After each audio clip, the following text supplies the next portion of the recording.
I think we're live. Thank you. Yeah, I got that going again.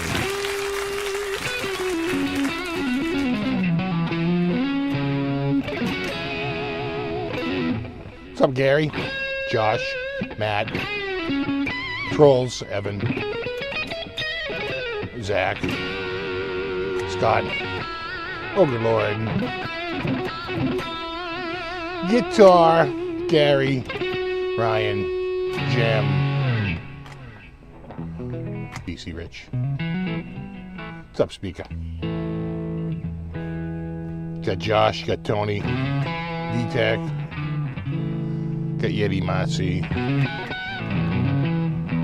got Hit Me Metalworks.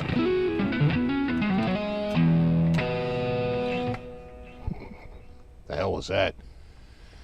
Steve, Chris, Retro Puffer, Andrew, Strat CPO. We got Larry, Chris, got OU, got Joe, got Ken, got James, Rick, Ben, Ripley, Ben Coombs.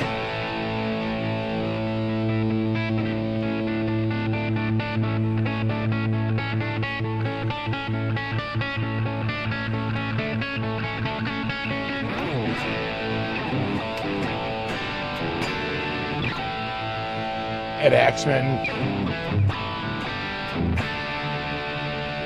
Judge Shred, Rico B, Nashville, with a G, of course,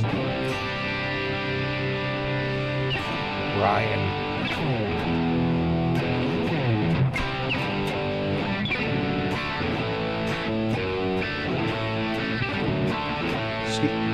Scott, Super Lead, Terry 3G, got Ben,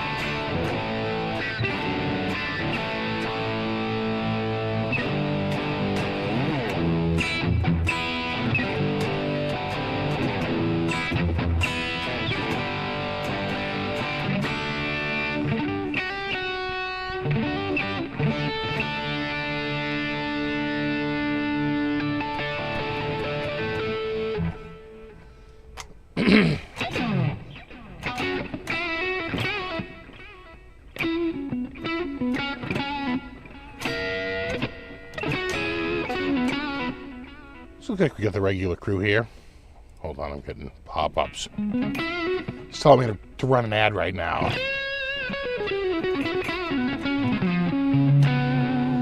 Dan, Eddie,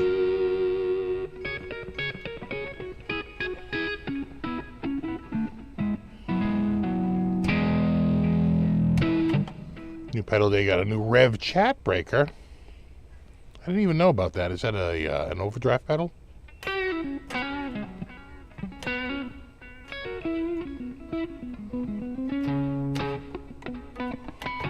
This is an Eert. That's not a Vola.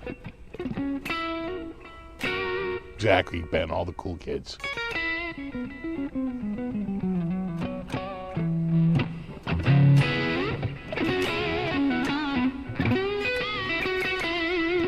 I love this guitar.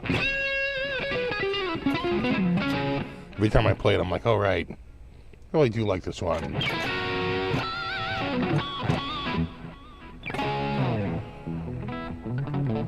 Exactly, run the ad for the PRS Double Neck Fund. Never give up on your dreams, man. It's the $14,000 double neck or bust.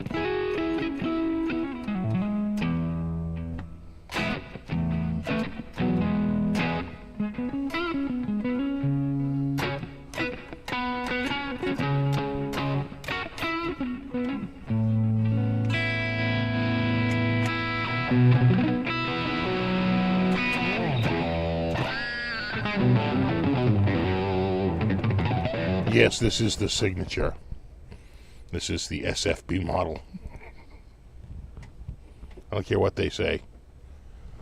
It's a signature model.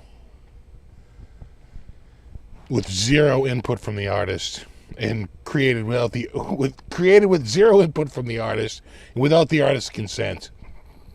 We bring you the SFB signature artist guitar.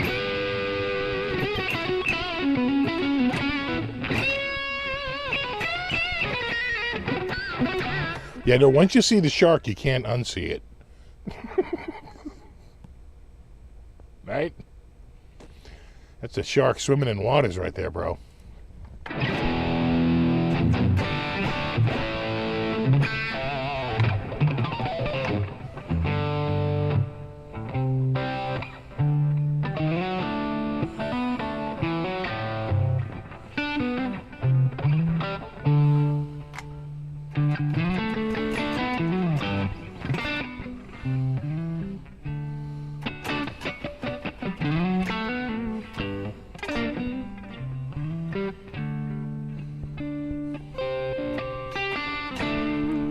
You guys catch my Instagram post? I think I posted it.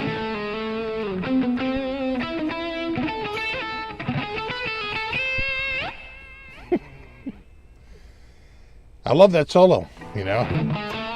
It took me a little while. It took me like about a week to get it down.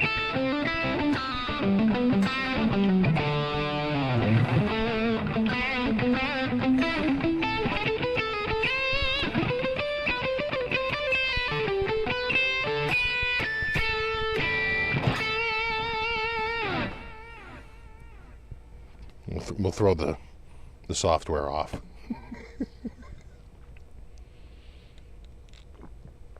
Did I send the Frankie back? Well, I didn't own the Frankie. That red one that was here? Yeah. That was a loaner. By the person who owned it. What they did with it, I have no idea, but I don't have it. They only had it for like 2 days. I know, rip Bob Barker, man. God, I think we can all agree that his greatest role was his appearance in the Happy Gilmore movie, where he gets in a fist fight with Happy on the course and beats him. The price is wrong, bitch. Like, just so. No, I think you've had enough. No?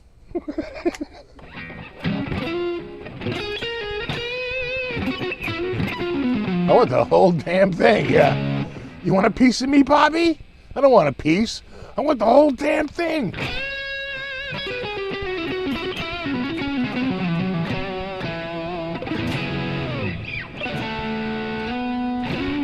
Yeah, and Bernie Martin, too. You know, the difference is, Bob Barker was 99. Bernie Martin was only 72. That's pretty young.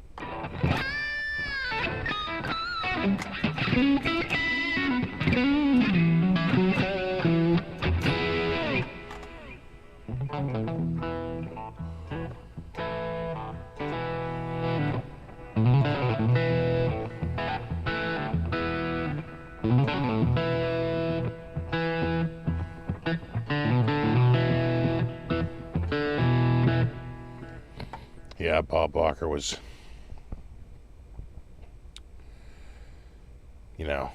just a part of your childhood. If you're of a certain generation, that dude, how long did he do Price is Right for?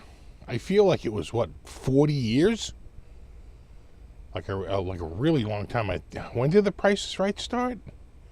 Is it 72? No, it must have been later. When did the Price is Right start? Is it like the late 70s, the mid 70s? I feel like it.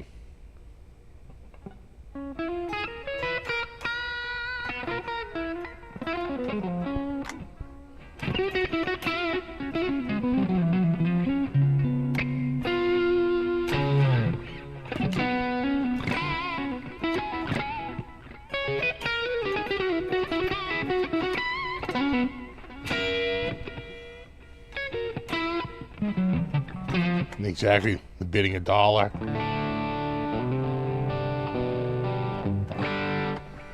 The craziest one is, and I've only seen it win once, was when somebody bids like, $1,300, and the guy goes $1,299, which is the world's worst bid, because you only, if you're not exact on the money, you're over.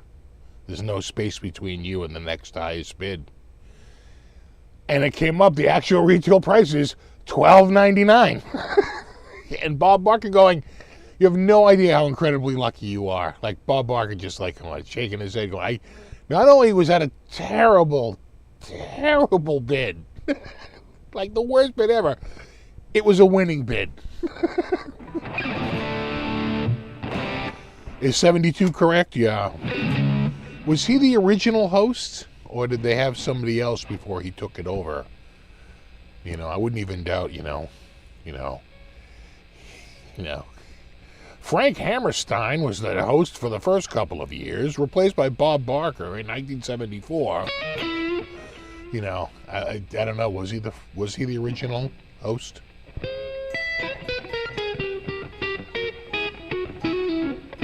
September 4th, 72. Well, that's like the week I started playing guitar. I'd taken lessons. I think that was like the first week after I started, like the first week after Labor Day. We brought in Bobby and Barrow to teach me guitar. That would have been 72.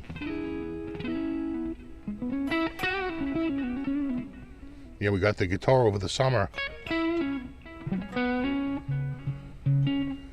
And he didn't teach over the summer. He only taught when school was back in session.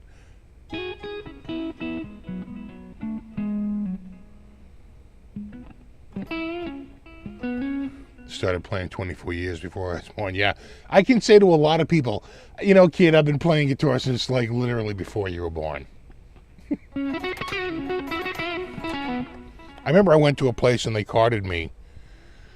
And I said, I was of legal drinking age in 1987. Were you even born in 1987? He's like, actually, I was born in 91. Well, there you go, kid. I was literally of legal drinking age before you were born. But here you go.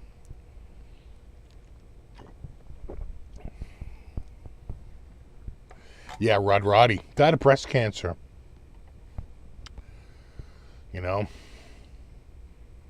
Almost killed Peter Criss, too. Luckily, he got treatment in time, caught it early stage.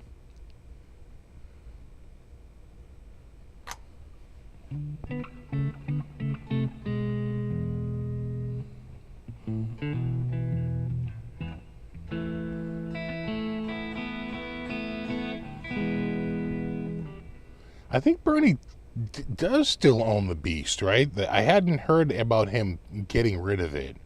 I've been reading a lot of the obits, and I haven't seen anybody saying, the Beast, which he sold in, 2018 or so. I haven't seen anything like that. I'm assuming he still has it.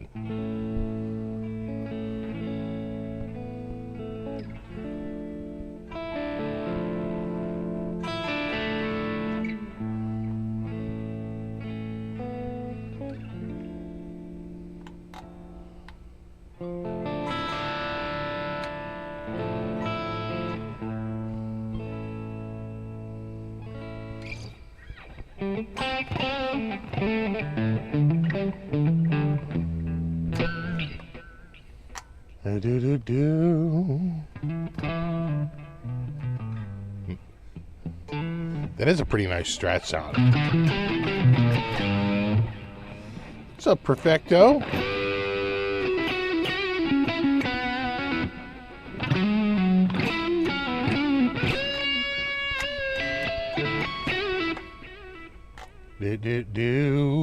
Yeah, 10 years gone. Get your hankies out.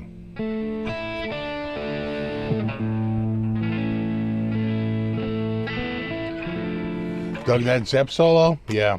You know what it also works with? Let me see if I can find it. It kind of works with, While My Guitar Gently Weeps. Can I find that? Is it just going to pop up on me without warning? There it goes. Yeah.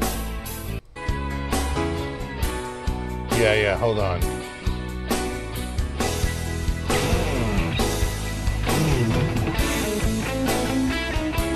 No, wait, hold on. We're not there yet. Next turnaround. Here we go. This one. Right.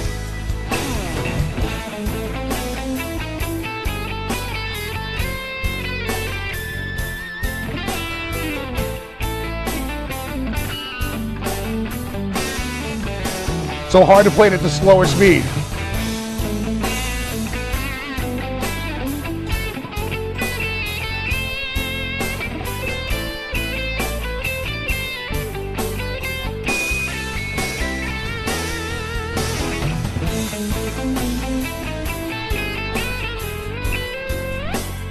Anyway, I'll stop myself from getting nailed.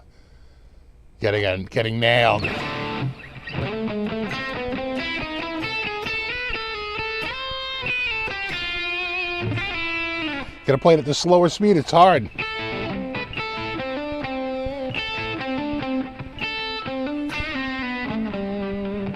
Exactly, I'm the freaking mashup king.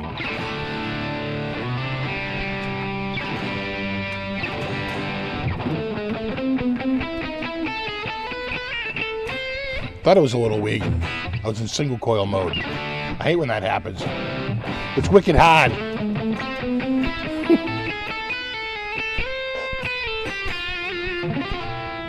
That's important. It says I'm like wicked talented.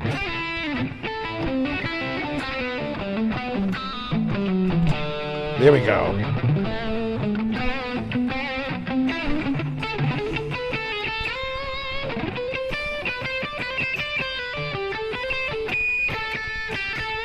Nailed it. Where do I get my check?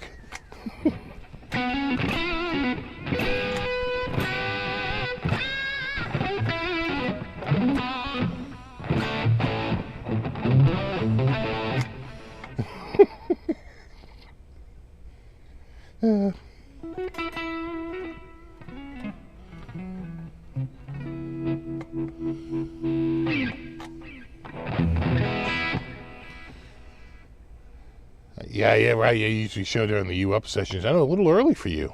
It's only like, what, 4 o'clock there, right? You're in LA County? Oh.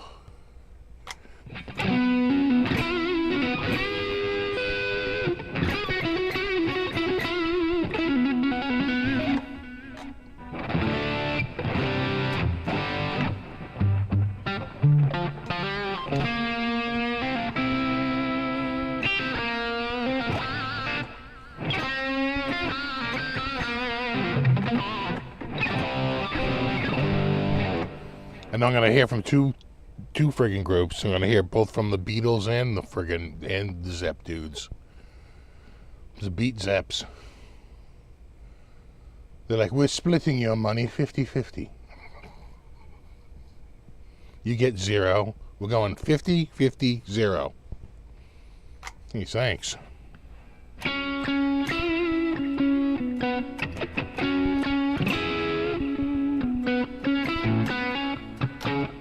Right now I'm going through the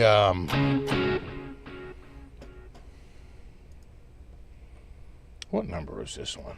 What's the number? What's your number there, kid? What are you numbering on? 73. 73 is the answer. That would be behave lead. Oh, behave. The behave lead. It's got the one ear delay. It's literally only in one side. And YouTube gets 30% exactly. Well, of course. 30, more like 45.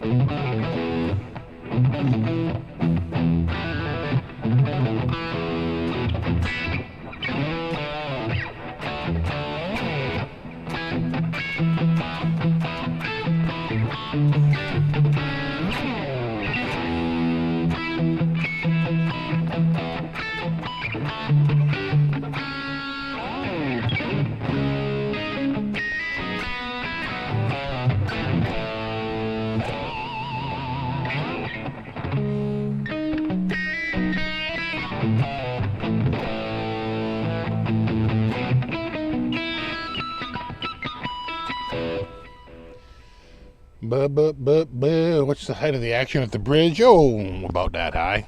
Oh, I'd say it's about that high. I don't know. I don't measure that crap. It's all by feel, and smell. Something's off. Oh, there we go. There we go. There we go.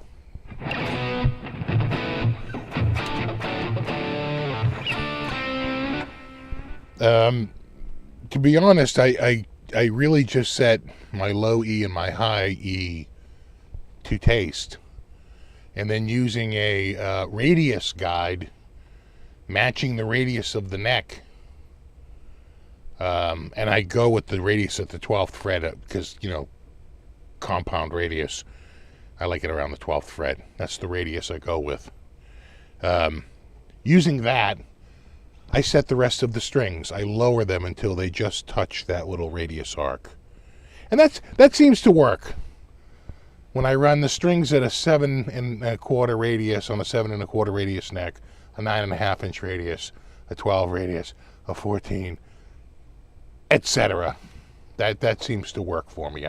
I find the guitar plays the best like that. Some people like the neck to curve and the strings to go straight. But that's stupid. And you're a terrible person. Someone had to say it.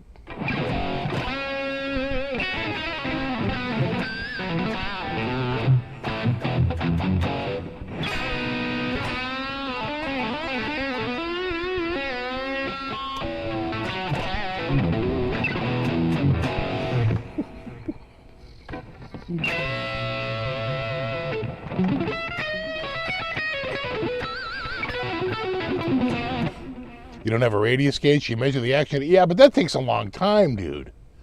That takes like forever. The radius guide is what's so cool, because sometimes it's not the same height. Right? Sometimes you have the low a little bit higher than the high, because they flop around a little bit more and you don't want them to bang and be a little buzzy. So sometimes that low end is just a little bit up, little bit. No, little bit.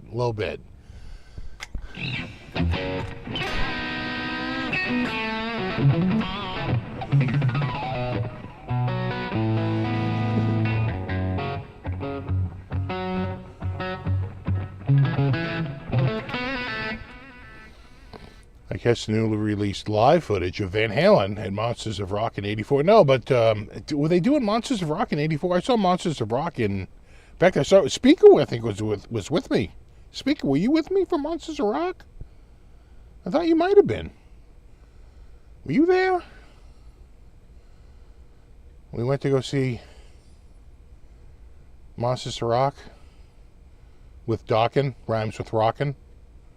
Kingdom Come, Scorpions, and Van Halen. I think it was a little band named Metallica opened. I don't know, we missed them.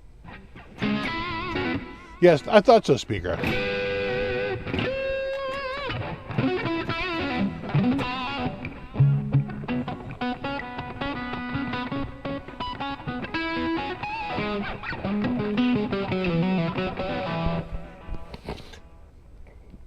Yeah, was it 87? I thought it was it 87? I could have sworn it was 88. I could have sworn it was like July or August of 88. But I could be wrong. Was it 80? Could have been 87, and I'm just getting the years, the summers mixed up. But I could have sworn it was 88. I'm 99% sure it's 88. It was a good show, too. I remember Van Halen coming out and really kicking ass. Yeah, Scorpions. It was hot that day. I had some other friends there. You know, this kid, we called him Soda Pop because he was from the South, and nobody up here says soda pop or pop.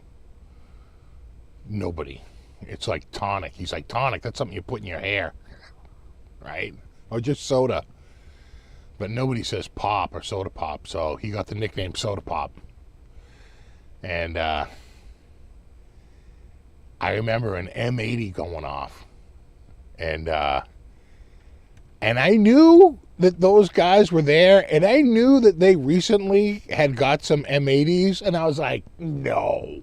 I remember the state police, like, whisking through that crowd. They were on fire. They were so angry because they whipped it, like, up over the top of the crowd. It blew up in the air, but it was loud, and it was in that stadium. Boom! I remember the state police being livid. And, yeah, he had an M80. And that thing going up, what's that, a quarter stick? And, it was loud.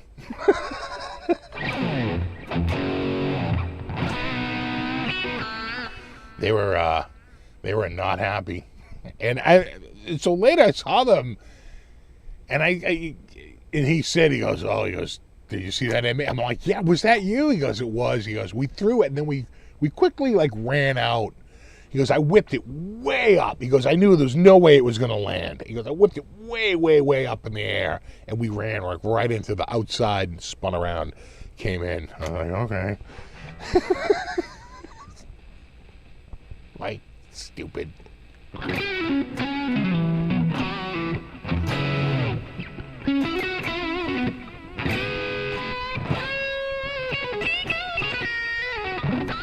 I mean, it's even the 16th of a stick, yeah. Yeah, I know they're not huge, but it's louder than a firecracker. That's for sure. It's pretty loud. That thing went kaboom. And they were all like, humana. I just remember the state police descending into that area with scowls on their faces. That would have been August of '88, right? I'm pretty sure it was August.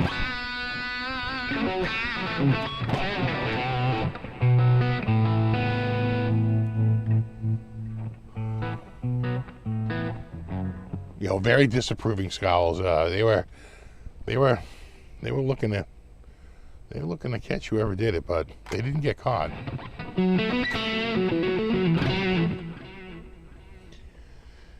It took place in '88, visiting 23 cities from May to July. So when were they in Foxborough? Was it July?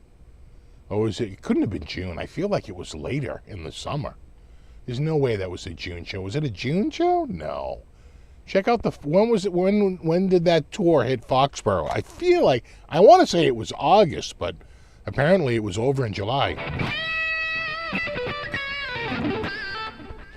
Remember the MDC police? Oh, do I ever. MDC police saved me, actually, one night. We're going to see a friend of mine's band. I'm driving a really bad car. We're driving on, like, Turtle Pond Parkway and in sort of like Hyde Park, and the thing just like powers down. I'm like, oh shit, and the thing like won't start. I don't know what's going on. I'm like, oh my God, like a kill switch got engaged long before the band. It's like, oh no. And so this MDC cop comes up behind me and he's like, dude, you can't stay here. I'm like, I don't want to stay here. My car just died. It won't start. We're trying everything. He goes, well, see if you can get it going. He goes, I'll be back in a few minutes. He goes, but you can't stay here because they're clearing the road. I can't have you stay here. I'm like, I understand. So he comes back in like 10 minutes, and he goes, I got to call a tow truck. I said, oh, dude, you're going to cost me a ton of money. He goes, hold on.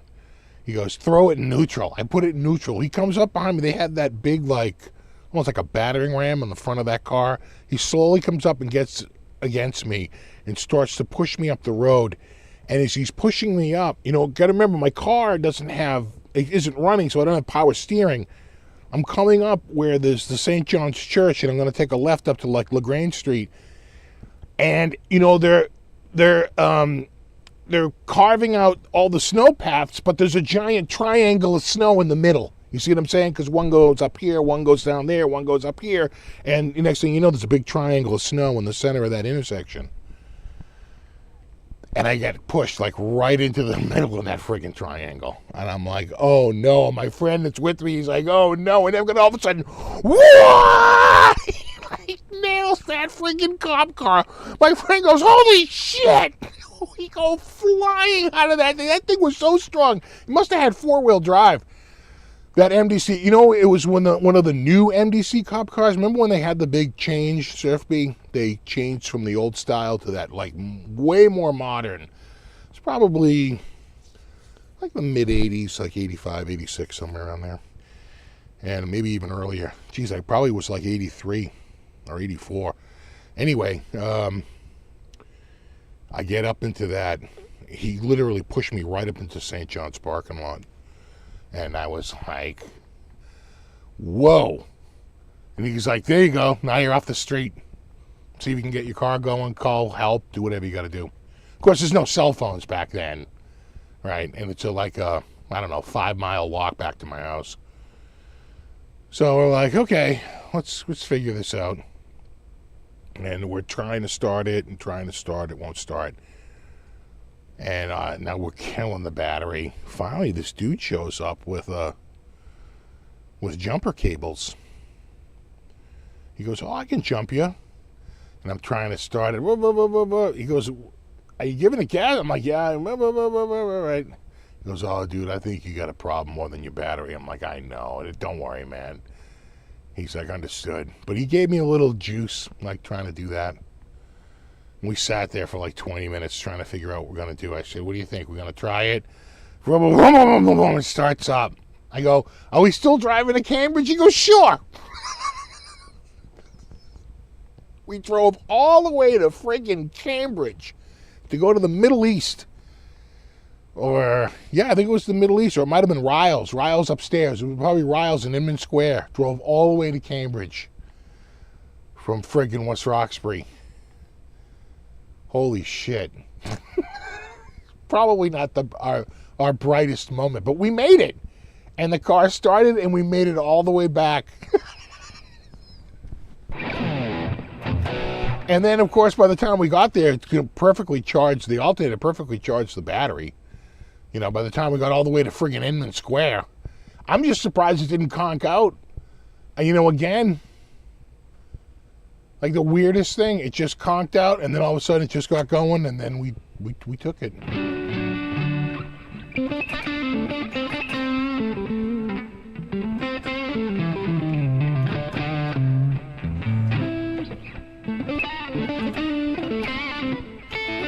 I think the Middle East is still there. Is it Sonia's, right?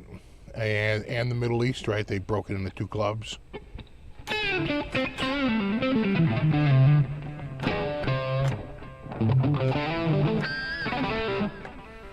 And then, of course, but I'm pretty sure that night they were upstairs at Riles, if I remember correctly. It was, so Riles had pretty much two main areas, upstairs and downstairs.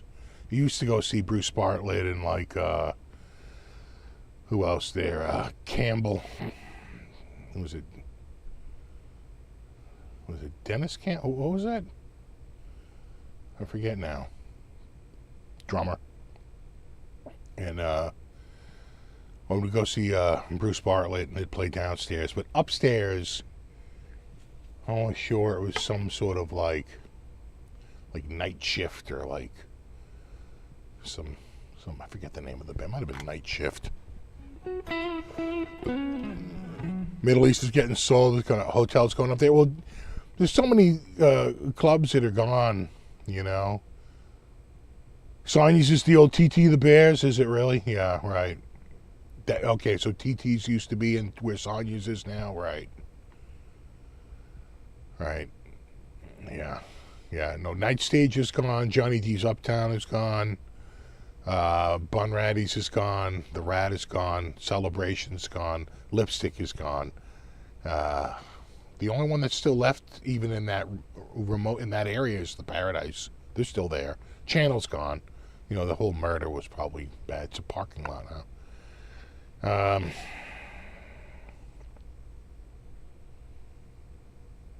I think Riles is gone, right? I think they closed. Yeah, the channel. I saw literally the first show ever of Joe Satriani. He did shows before it, but this is the first one for the first album, and it's the first show. He literally comes back just even a couple of months later. First one is in like January or February of '88, and the second one is in like I want to say May. The second one's at the Paradise. The first one's at the Channel. Yeah, so for Surfing with the Alien, right? Surfing with the Alien. So he had, of course, what's his name on bass there?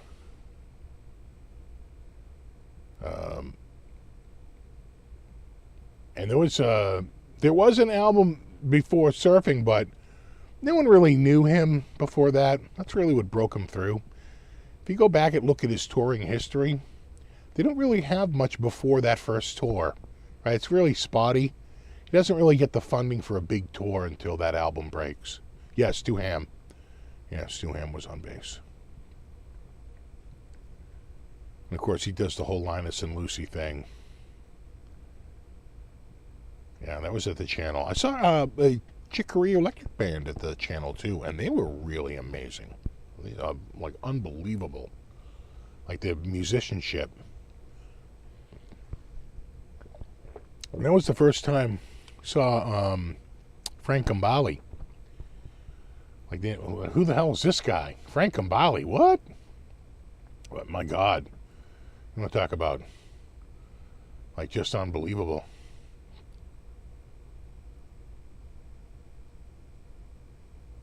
Yeah, I don't think he had, I forget who the drummer was. Was it Greg Bissonette? I don't think so. With who? With Satriani? I don't think so.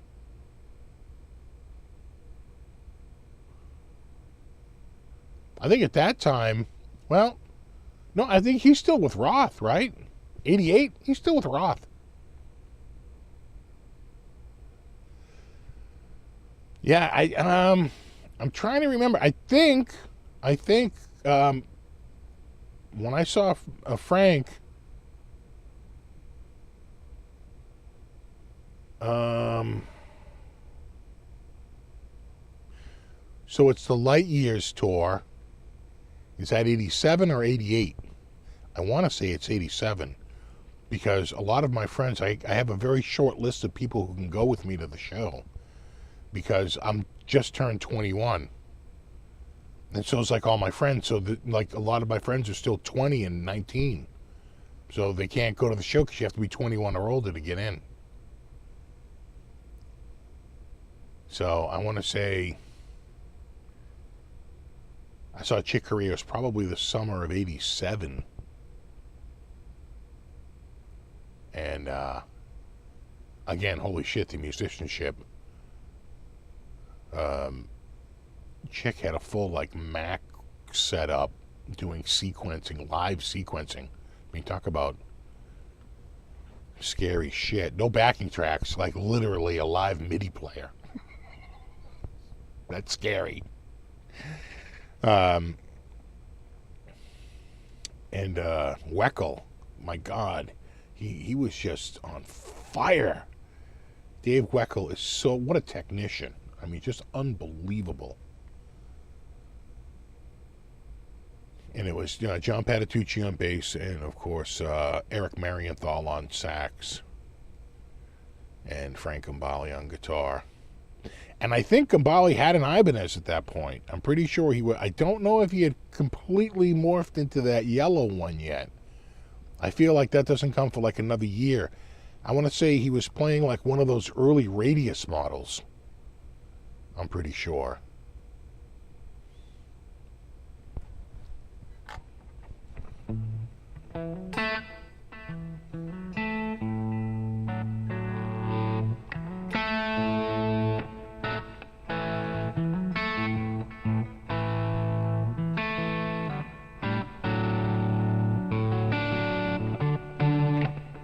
Yeah.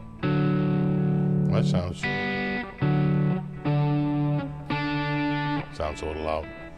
Let me check my tuning. I did tune it up right before it came on, but you know how that goes. Yeah. It's a little sharp there, Sharpie.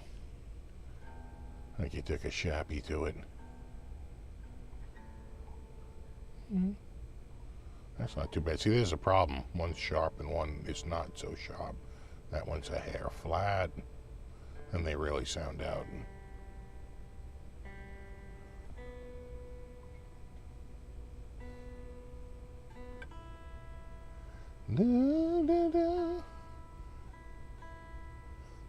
They say we're gonna have no rain for 2 days. I'd like to believe them, but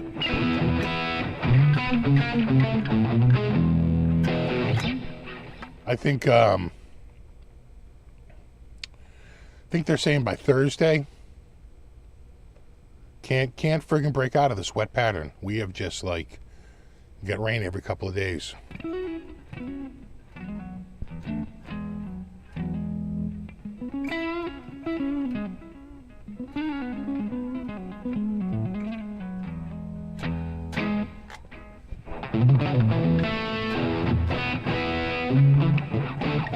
Thunderstorms in Tennessee, yeah. They say we're going to get some overnight tonight. Again, yesterday was not really, I don't really hear much thunder and lightning, but man, we had some downpours, damn. For sure. Like 1.5 to 2 inches of rain in a day. Yeah, reservoirs went from bone dry to overflowing. Yeah, that's we're pretty friggin' saturated here. My lawn is about as green as it's ever been. You know, the grasses we use, we're in a terrible spot for grass. We're too far north for southern grasses, and we're too far south for northern grasses. The grasses that we tend to use around here are English grasses. I hate to break it to you, but Kentucky bluegrass is an English grass, and which are great in the spring and in the fall, but in the peak of summer, that sun is just a little too hot for us. It's just too hot. It burns, unless you have irrigation, but then you're blowing through a lot of water. But this year we had plenty of sky irrigation. We couldn't stop it raining, so all my grass is green. It's like unbelievable. Usually I'd be waiting for it to sort of green back up about halfway through maybe September and really turn green again for October. A year ago, we were like completely in a drought. My lawn was completely brown, but it's just dormant. It comes back.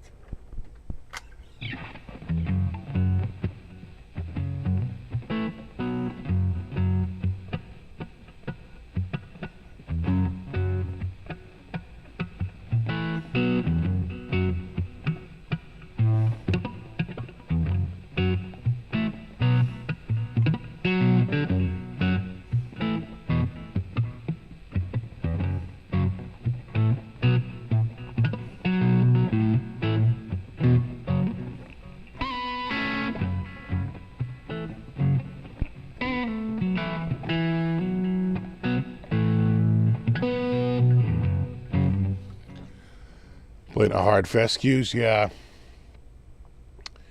You know, the thing is like I have parts of my lawn that it just gets so much sun. We used to have a hedge there, but the hedge got taken out. And now that thing just cooks. It's a strip that just cooks in the friggin' sun. I'm thinking that Kentucky bluegrass would do the best there because it's such a sun-loving. But it's still in the peak of summer. Unless you're like watering it like every day, it's going to turn friggin' brown. You know, they're just so bad. You know, what you realize is that any of the houses around here with really nice lawns, you know, have an irrigation system. We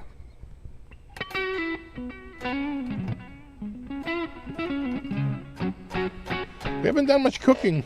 I haven't done a cookout. I have I'm going to do a reunion it's like 3 weeks from tomorrow. It's coming up fast. With the old music store dudes. We're getting the band back together. So I've got like 3 weeks to finish the trailer and haul a bunch of crap out of here up to I really only have 3 more. I have 3 more Saturdays to try and get everything out of here. Which I'm feeling confident. They're saying it could be dry by Thursday. A friggin' nightmare. This summer has just been just non-stop friggin' rain.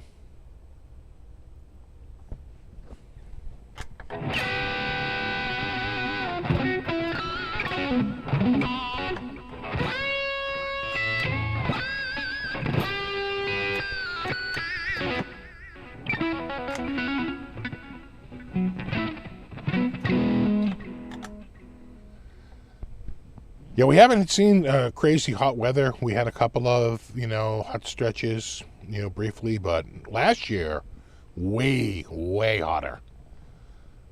And a lot less rain. This year, cooler just because it's overcast. So we get, when you don't have the sun, you don't quite have the same temp, so cooler than normal because of all the friggin' rain. It's a big friggin'... They say this is, I think it's the 5th wettest on record.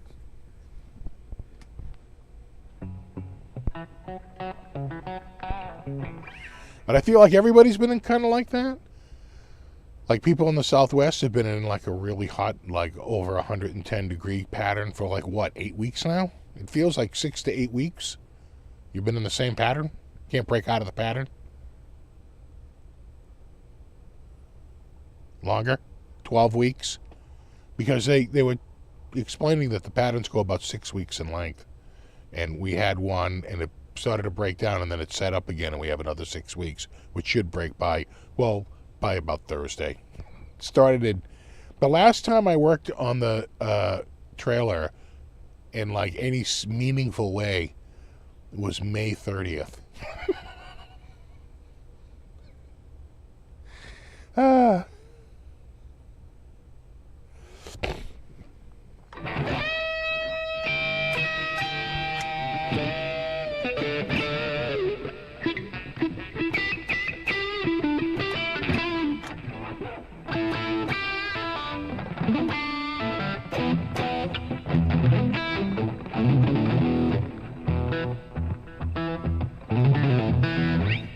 Temp drop when the hurricane hit. See, I would have thought it would have dragged up warm air. But probably as it rotated, it dragged down cold air from the north. Or it dragged in cold air from over the water.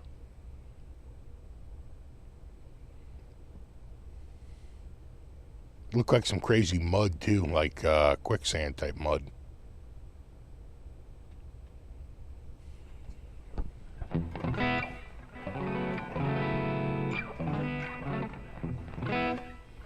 Friends in Missouri were like 119.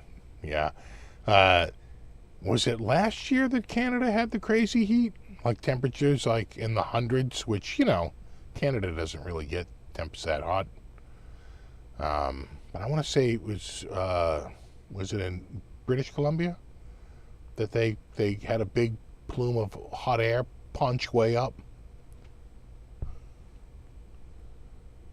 And it got like ridiculously hot up there. And stuck around. Like, wasn't like moving out like very quickly. Oh yeah, and then this year, the fires. The fires. Yeah.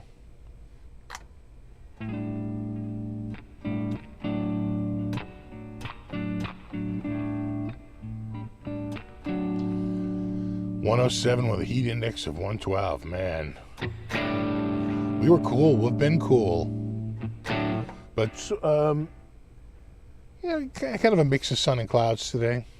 Definitely was wet out there this morning, though. I think we had some rain overnight, and they say, well, let me check the radar range.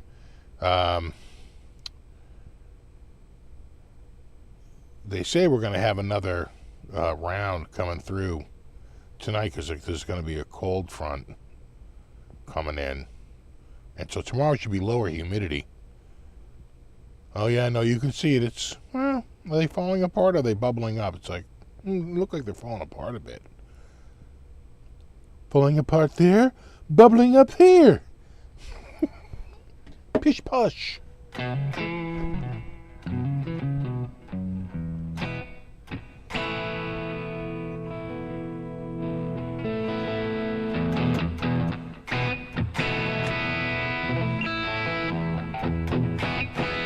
Did the Sox lose?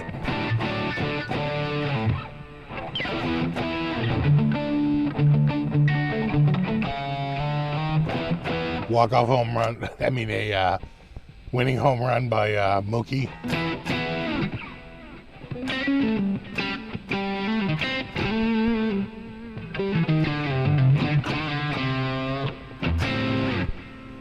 Like you have most bipolar weather, 140 C in the summer, minus 40 in the winter. That's a pretty big swing.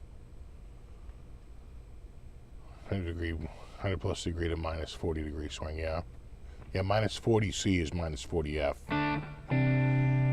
Plus 40 C, yeah, it sounds about 100. You know, 38.9, 39, somewhere around there.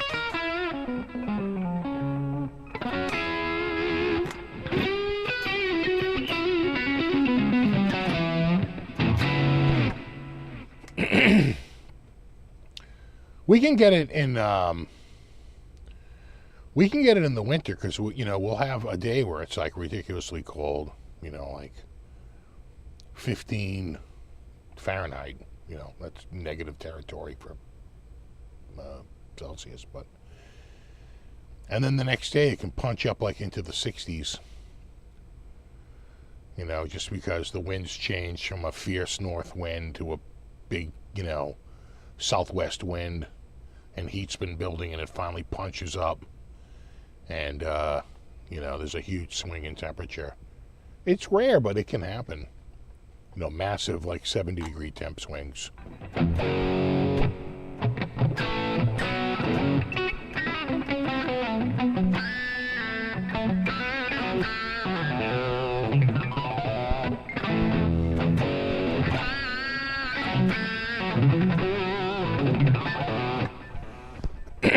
So I was going to do, I had a big plan to do the work on the trailer last weekend. But my daughter took the car to go to some thing up in, New Hampshire. So she takes my car. And right before she goes, she calls me. She's like, "Oh, it's like making a noise, like there's something like scraping underneath." I'm like, "Well, look underneath and see if you hit something." "Oh yeah, there's a piece of metal hanging down." And I'm going, "Oh my God!" Like from the car, she goes, "Yeah, it looks like there's like a piece of metal. It's like a piece of metal." So anyway, our friend's dad gets under the car and takes the metal out. It's like a heat shield. It's probably necessary to the safe function of the friggin' vehicle. But she's like, "Yeah, it's all set now." I'm like, "Okay." So she goes up to New Hampshire, and I figure that's the end of that. But she comes back Sunday. She goes, "Yeah, I thought it was over, but it was still making noise." I'm like, What? You drove all the way to New Hampshire? It was still making noise? Yeah, but like a different noise. That's not good. So now I'm like freaking out. Like, what have you done to my friggin' car? So I'm like, okay. I think it is. I think that's exactly what it's like. A manifold heat shield. Manifold cover. So I take the car out. I go for a drive. And I'm like, what the hell? It's not really making any noise. I can hear the engines. It's a hybrid, so the engine's not always on, but I can hear the engines running. I'm like, that sounds fine. Take her for a drive, go down, turn around. I'm driving. I'm stepping on it and letting off, and I don't really hear anything. I don't know what she's talking about. But just as I'm pulling back in the driveway, boom, it starts. Pop, pop, pop, pop, pop. I'm like, oh my God, what the hell is that? And clearly it's leaking out of the exhaust system somewhere up the front, like around the catalytic converter. And I'm like, oh my God, what did you hit? So the next day, I bring it up to, the Lexus dealer, because it's a friggin' Lexus. Like, just hand us your bank book. And it's like an '08 hybrid. And it turns out that it seems like just the donut between the catalytic converter and the manifold had like a little hole in it. And sometimes the pressure wasn't enough, you wouldn't really hear it, and then other times it would be enough pressure, it would pop out to the side. And that's what I was hearing. And it sounded like that. It sounded like a small exhaust leak, like a pop, pop, pop of a small exhaust leak. It totally made sense to me. He's like, yeah, you're gonna need that donut. And so I was like, cool, that's easy enough. And he's like, yeah, that, and there was like some other work that needed to be done, needed a rear wiper blade, which, believe it or not, that's the front wipers you can replace all day. The rear wiper blade on that thing is so freaking hard to get and to properly change.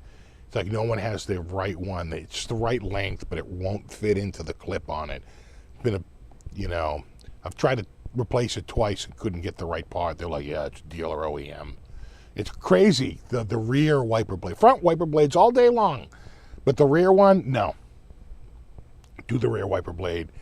And I had like a light out, and it was like a couple of bucks to replace the light bulb. I said, do it, everything all together between the exhaust work and everything. It was going to be about $450. And I was like, fine, whatever. And so we go to like pick up the car, and the bill was like almost $700. I'm like, what the hell is this? And the guy isn't there, and nobody knows, and everybody's gone home, and no one understands, whatever. And so we paid it, and he called me the next morning. They forgot to take the diagnostic charge off, which is like $250 or whatever, $250. They cleared that out, gave us a credit, and it all went back to what he quoted me. He's like, no, this is all that, never mind. So that was my like Monday and Tuesday. Big pain in the ass. Big friggin' pain in the ass. But he took care of it. So we got it.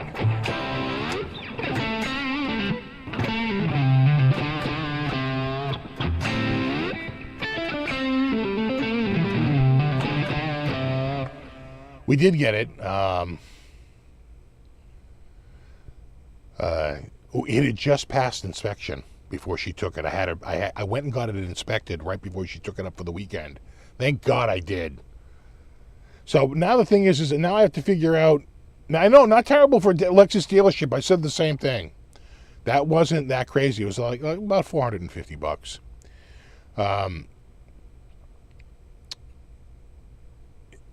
Hey, what's up with that heat shield? I'm all like freaking paranoid. I don't think they put it back in. I don't know what they did with it. I think they threw it away. Because I said it's on the passenger seat. So I don't know what the hell they did with it, but I don't think it's in there. So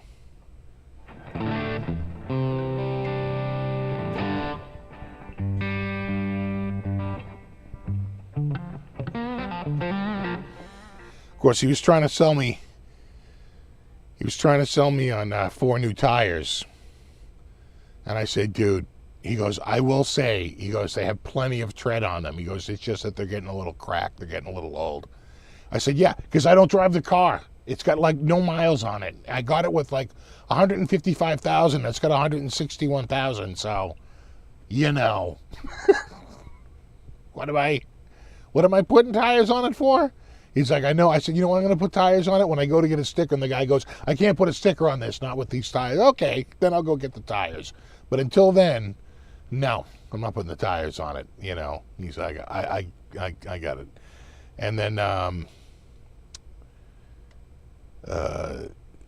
he wanted me to do the cabin filter, which I've replaced myself. It's right behind the glove box. It's super easy to replace yourself. And he goes, yeah, your cabin filter is like pretty clogged. I'm thinking to myself, really? I thought I replaced it like a year ago. You know, he goes, that'd be like $101. I'm going, $101? I'm pretty sure that cabin filter cost me $11. I'm like, no, I'm cool on the cabin filter. That I can do myself. What else you got? He's like, this light bulb. I go, that you can do, because that's a pain in the ass to get to. What else you got?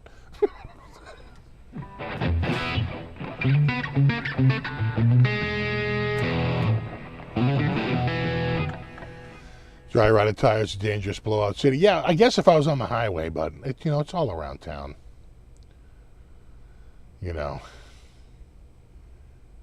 you got to remember that I don't really have to drive. I very rarely have to drive that car very, very, very fast. You know.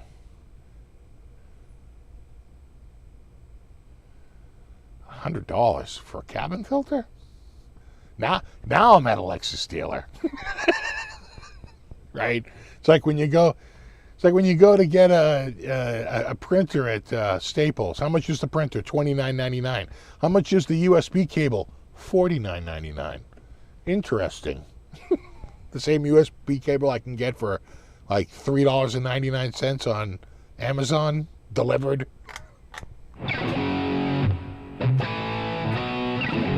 Yeah, I know, $90 labor. Oh, I know. She was on the highway, but I guess I sort of disagree with his assessment about the cracking. I've seen those tires; they're not that bad. You want to talk cracks? The trailer tires. Now those are cracked. But the Lexus tires, not really. In fact, I know my dad changed those tires not that long ago. He put a whole new set of tires on that car, like 3 or 4 years ago. You're telling me they're already cracked and ruined? I don't know.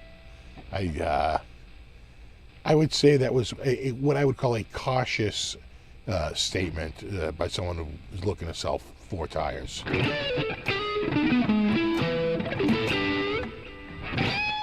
If I could just get a Coates machine, I'd throw it out in the garage and replace my own tires.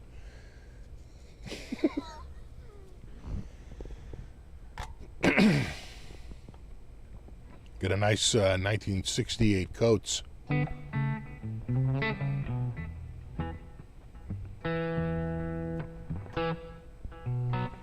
Toyota's Lexus famous for replacing tires early. Yeah.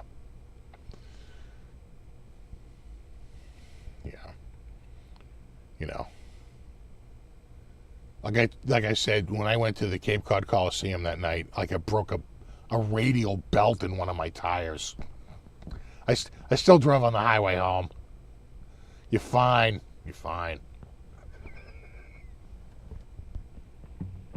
Exactly. Phone case from a cell phone store, $60. From Amazon, $9.99. The other crazy one is like the cost of like eyeglasses from like Costco versus like pretty much any, optometrist office.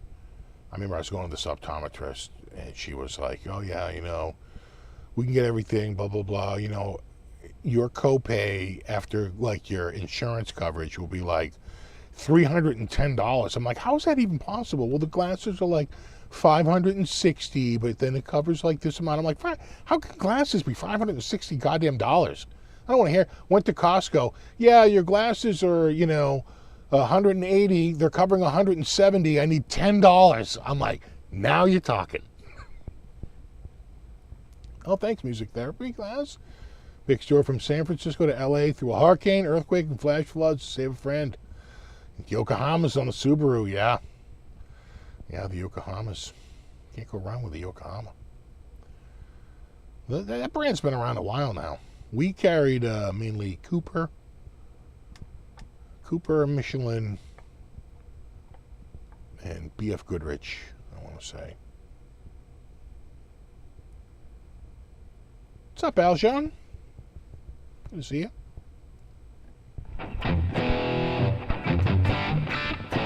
Yeah, if you wanted Goodyear, you had to go to a Goodyear store. If you wanted Firestone, you had to go to a Firestone store. couldn't really carry those brands, but we carried. It was mainly your premium brand was like Michelin. I want to say the middle brand might have been Cooper, or I forget, and Bridgestone might have been and BF Goodrich. Those were mainly the brands we carried. Exactly, down at the truckery. Do I have the truckery? Nope. Is it here? Oh yeah. Down at the truckery. You got a truck tire you need fixed? Come on down to the truckery. You can handle split rim.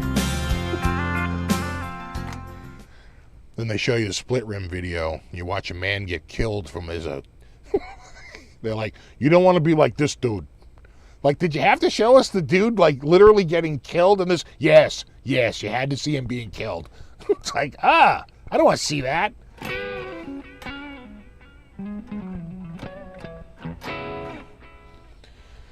Yeah, God. Those are tricky. In fact, there was one guy around who just specialized in truck tires because they're incredibly dangerous. Truck tires just incredibly friggin' dangerous, those big split rims. They use like friction to keep themselves together. Like insanely with like a ring, right? Oh my God, they were friggin' dangerous. Split rims. People would come in, we wouldn't take them. We'd say, no, we don't do that. We don't have the right machine for that.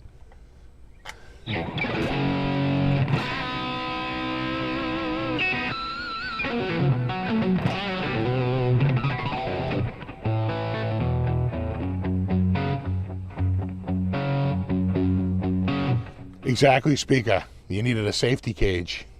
Then you might only lose your arms. Like, how much am I getting paid to do this job?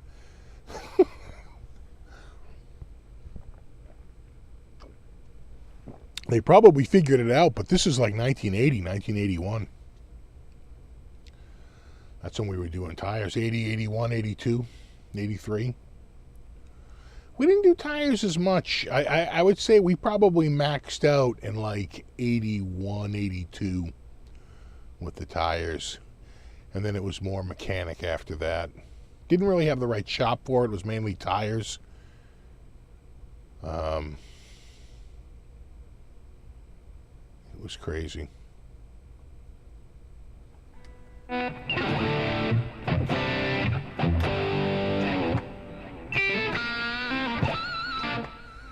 The 19.5 inches horrible. Yeah, see, we never had to deal with that. Our biggest rim size was, I want to say, 16. I don't even think they had 17s. I want to say it was 13, 14, 15, 16. That was it. We didn't even deal with a 12.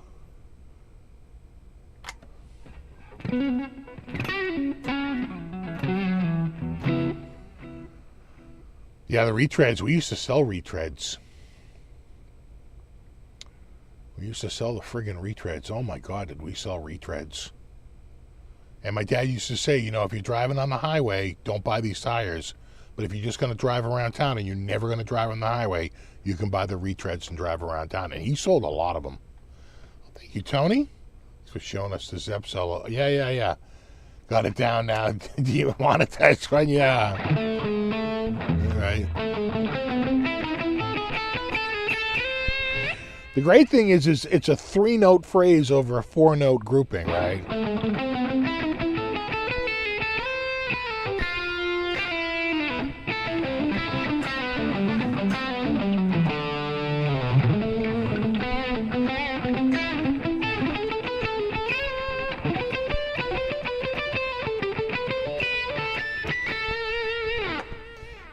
Do. It is a good solo. And his little turnaround, right? Right? Right? Little beat turnaround.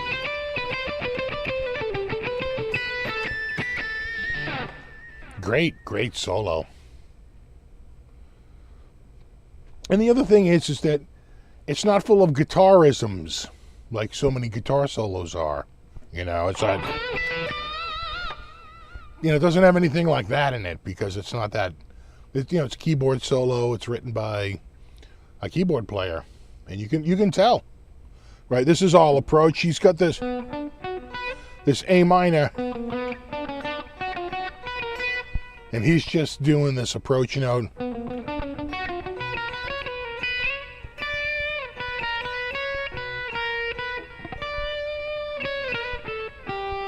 Right, hitting that flat 6 to the 5.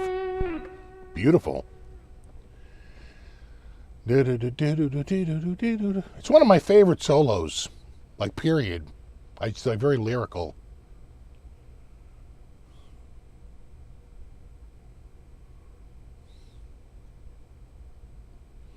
Almost sounds classical. Well, you know what? He probably came from a classical training on the piano. That would make sense, actually.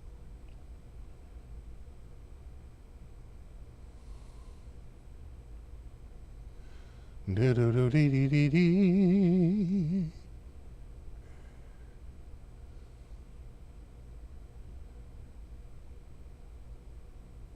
know who else is amazing? John Lord. Yeah, I've wanted to learn, and maybe I'll learn the solo to, Highway Star on keyboard, but learn it on guitar. You got to be careful, though, because sometimes, with the keyboard, luckily for me, this was a fairly tight solo, but the keyboard can jump, octaves and can jump up so quickly. It's hard to sometimes play it. It's you could see John Lord playing like a big wide, like arpeggio. That might be very difficult to play on guitar without tapping like Van Halen, right?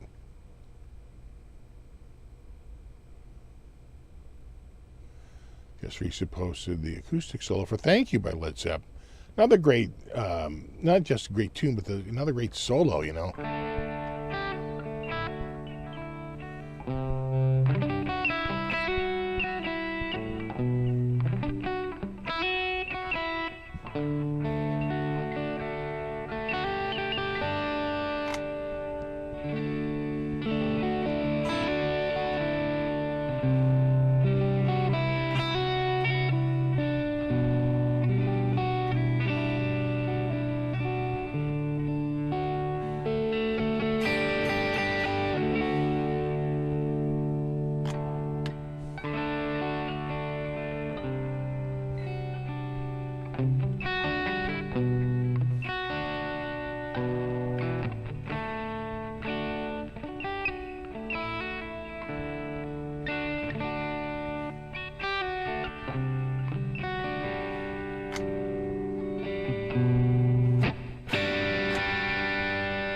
Our harmonica solo from Jay Giles Band. You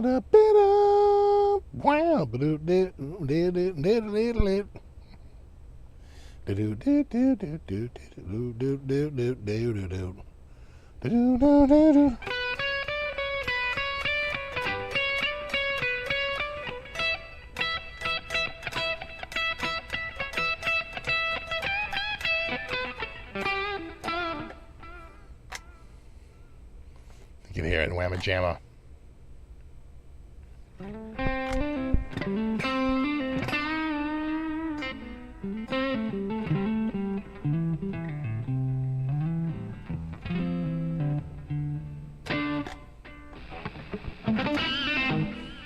All right, single coil mode. I was like, what? Single coil? Not single coil. Single coil? Not single coil.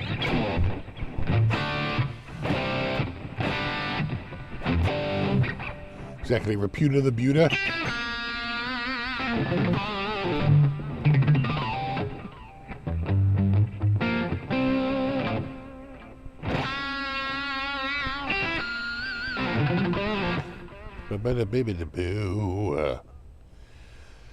Yeah, I've been checking out streaming services. I gave a try to Paramount Plus, but I found a code that gave a 30-day trial instead of a 7-day trial. Well, I thought I'd try it out. Kind of sucks. First of all, they can't run anything without running an ad for their internal, projects. So like if I wanted ads, but there's like a 30 to 60 second ad for like Paramount Plus shows or Showtime shows. It's like, bitch, I already bought this. What are you selling me on stuff that's what I'm paying you for. I'm paying so I don't have to see this. Now, HBO does the same thing, but there's a button that says, press to skip, and I can skip over all that crap and go right to the show. So I don't have to sit through it. But there is no feature like that on Paramount Plus. You're sitting there watching this stupid ad, this like internal ad. It's like, no. And quite frankly, the video quality hasn't been that good. Compared to Disney Plus and HBO and, even Prime and Netflix. And Netflix at 1080p is actually pretty damn good. Like, some of the cleanest video I've seen. They have their streaming processes down.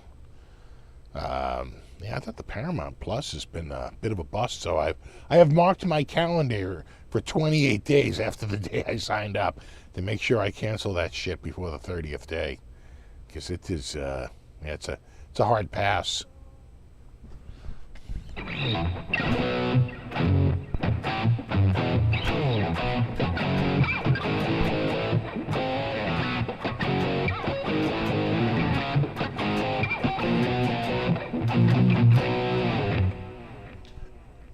Yeah, you've been liking the Peacock channel?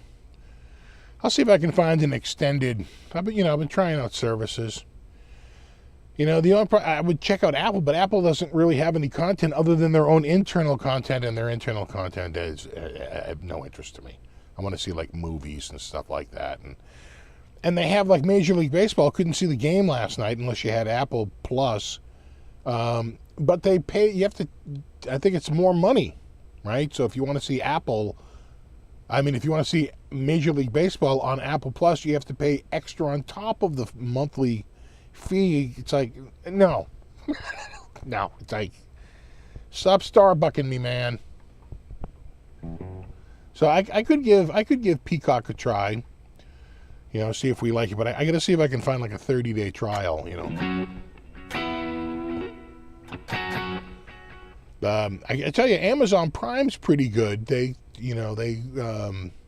mix up a lot of stuff that's free with Prime. They have a lot of TV shows, like old TV shows, that's free with Prime, and there's no commercials, at least for now. At least for now. And it's all part of my Prime, and I have to pay extra for that. It's all part of my friggin' Prime annual friggin' membership fee anyway, which I pay just to get the shipping,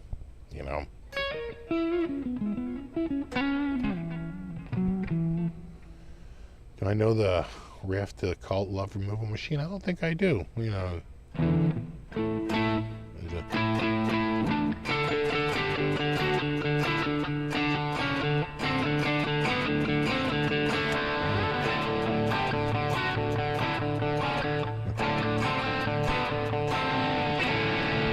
Something like that.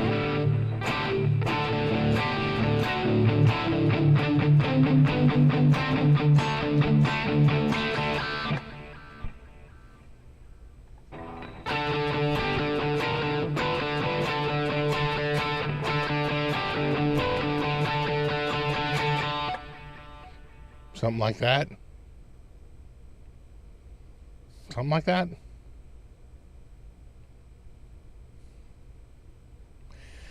Well, Tubi's free, but I think they show you ads. There's a bunch of free. They're really pushing towards ads because you find out that they pull in millions a year in subscription fees, and billions a year in advertising. The sweet honeypot that is advertising, they're never going to quit that. So enjoy the ad free for now, because I think at some point the ad, and unlike regular TV, I can't skip over them as easily. Well, thank you, Sean. Very much appreciated.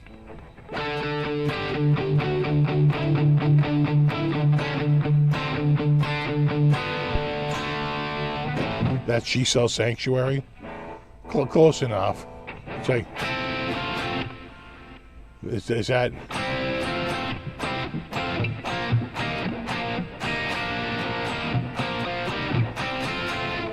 It's similar to that.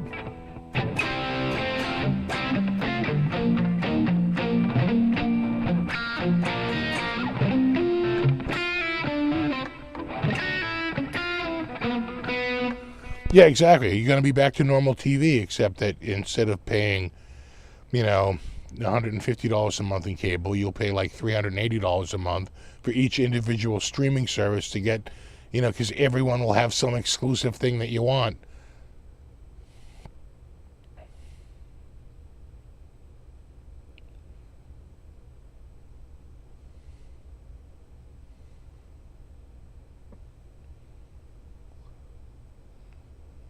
Eventually it'll be like, you know what? I know we're charging you $29.99 a month right now for the ad free, but we're going to reduce it to $24.99 and just flood you with ads. Well, if you're going to flood me with ads, why don't you just make it free? They're like, oh, we can't do that. No. You're going to pay almost what you're paying before, close to it, 5/6 of what you were paying before, but plus ads. I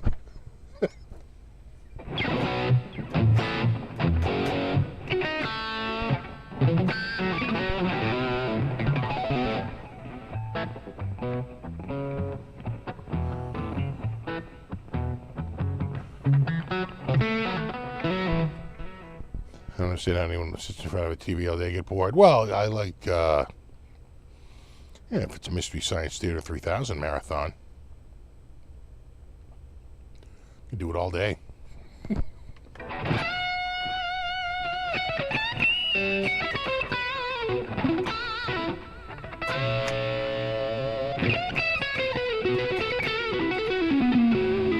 I wasn't a huge cult fan.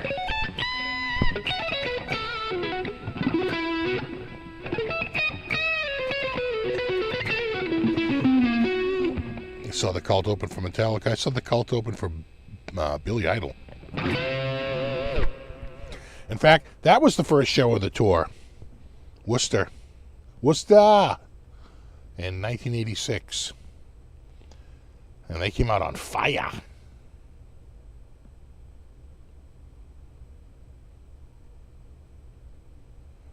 At least Billy Idol did.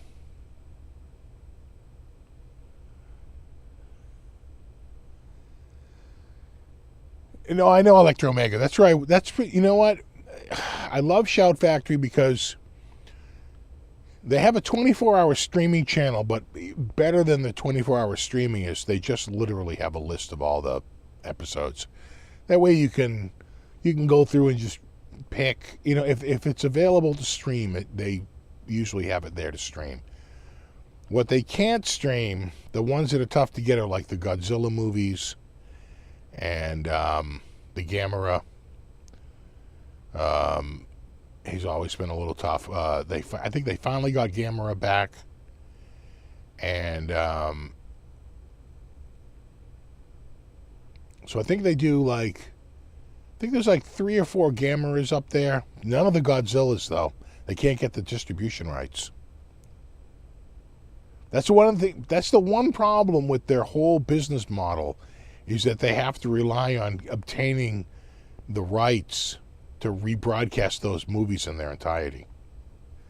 And that, but man, there's some really classic, stinky steamers in there. Like Catalina Caper. God. So good. Of course, the most horrible movie of all time, Manos. Mitchell's pretty bad.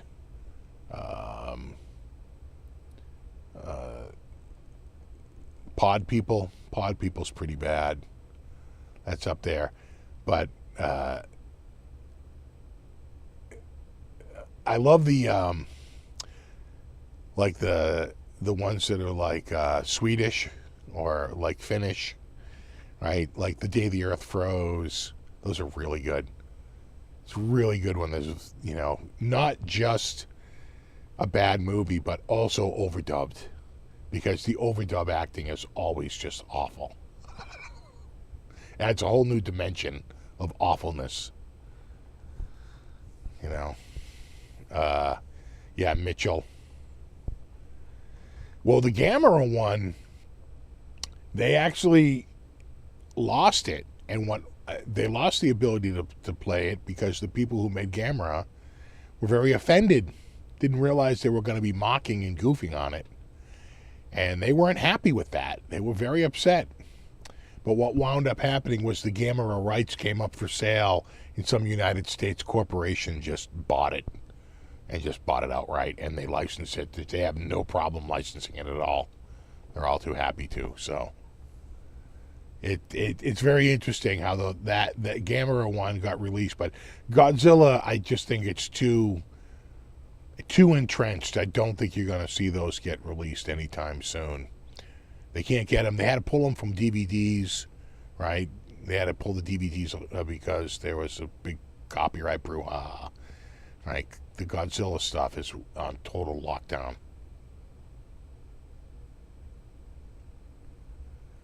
Kung Fu Overdub is Oscar level compared to those of the monster ones. Oh yeah. Oh, it really, the budgets on some of these movies are just so friggin' bad. It's just incredible. You know, Santa Claus Conquers the Martians. You know, way to give the ending away in the title.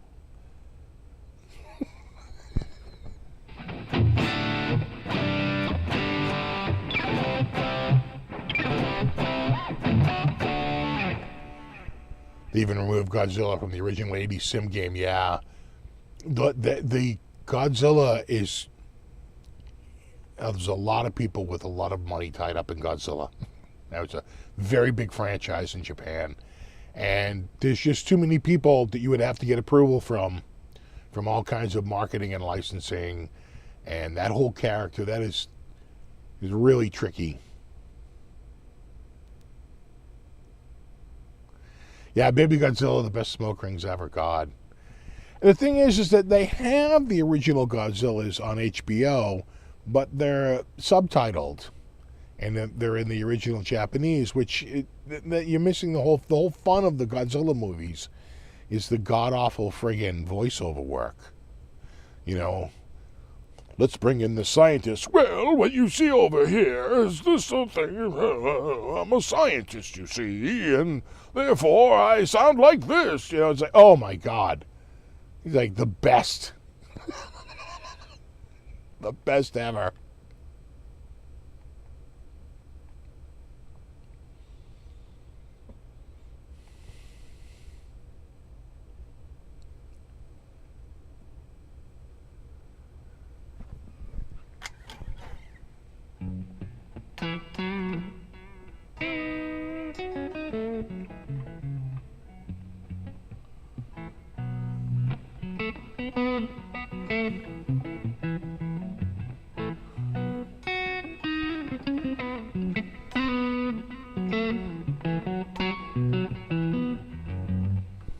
Yeah, the War of the Gargantuans, isn't that? Is that when the woman sings the song and the side of the mountain crumbles?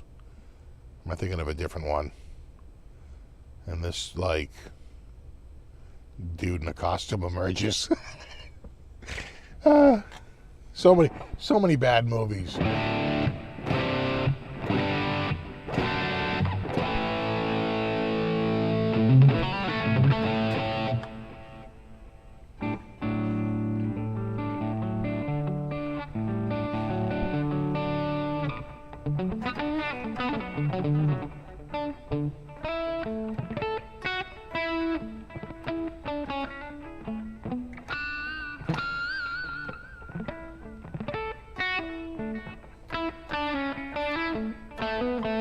Yeah, there's two of them, right?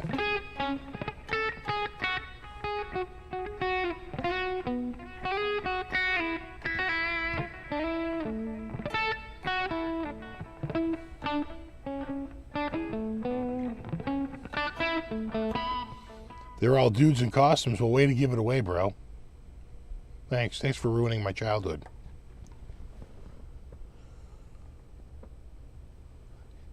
You're a dude in a costume.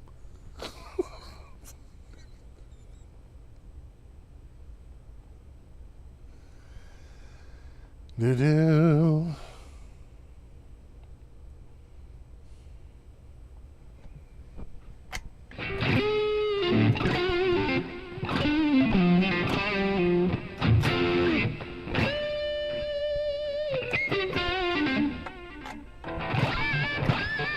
The most disappointing sequel, Caddyshack 2. I don't know. I thought the second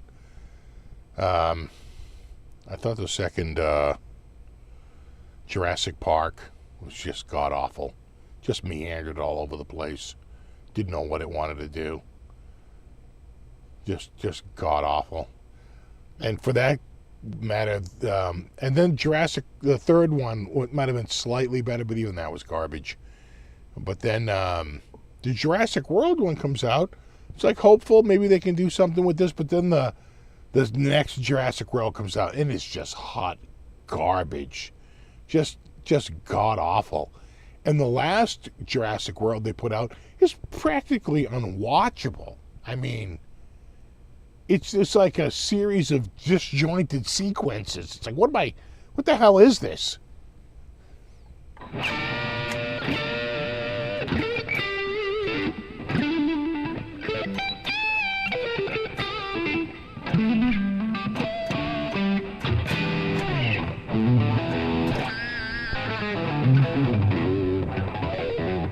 Just kidding, April Fool's, the monsters are real. Oh, thank God. Jesus. I got a lot of money tied up in Godzilla posters.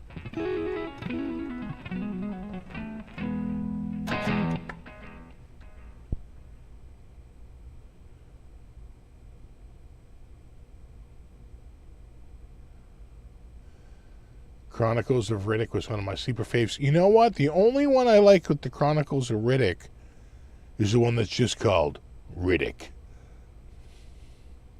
You know how to ride one of these things? I'll ride it like I stole it. Who wrote that? Get that man. How did not win Best Screenplay? Come on. But I like that one. The one where he has the dog. I like the dog one. And then the great thing about that movie, like all the movies, right? Because I want to say the character shows up in the movie where everything's cool until the planets line up and they don't have the sun, and then everything goes dark and then everything crawls out and he's the only one that can see at night. It's like some bad movie, and they're like, well, why would you land on the planet at that time? Like, it's like some stupid thing. I remember reading a review of it where the guy just like ripped a gaping hole in that plot. Like, what? Yeah, Pitch Black, right? Yeah, Pitch Black. And then, there's always this thing where there's this like serious danger lurking, but the conditions have to be just right. They get back to that in that final Riddick one, right?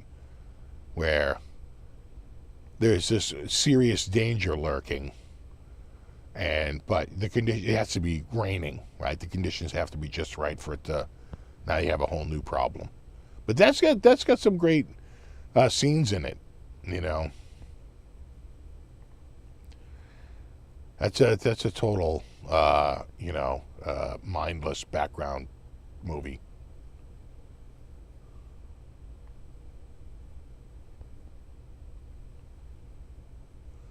Yeah, right. He gets himself used to the poison, right? He takes it in small doses, right? So it won't kill him?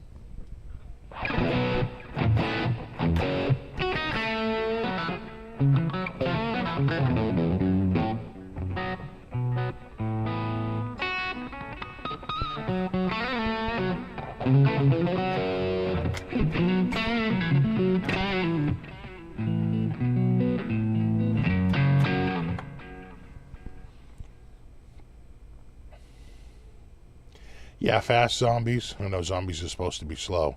I mean, I thought they had rigor mortis, no? Yeah, who's got the fast zombies? Zombieland is fast zombies. I think some of them didn't do a Dawn of the Dead remake in like 2008 or something. Ving Rhames. That's a fast zombie. They're supposed to be slow. 28 days later, World War Z, both fast zombies.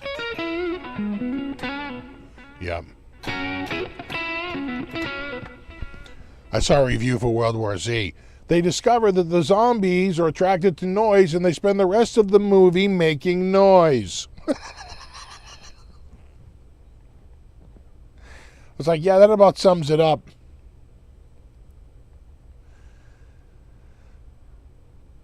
Yeah, Zombieland. Zombieland was fun. Zombieland is great.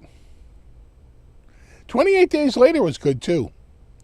I think, what was the follow-up? 28 Weeks Later? Not as good. But 28 Days Later was good.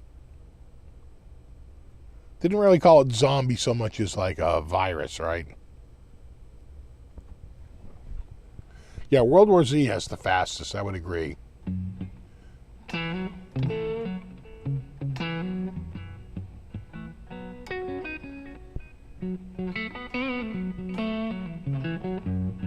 "28 Days Later," were they the first one with a fast zombie?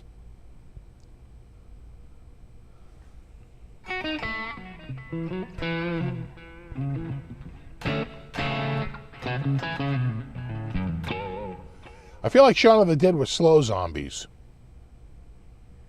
All right.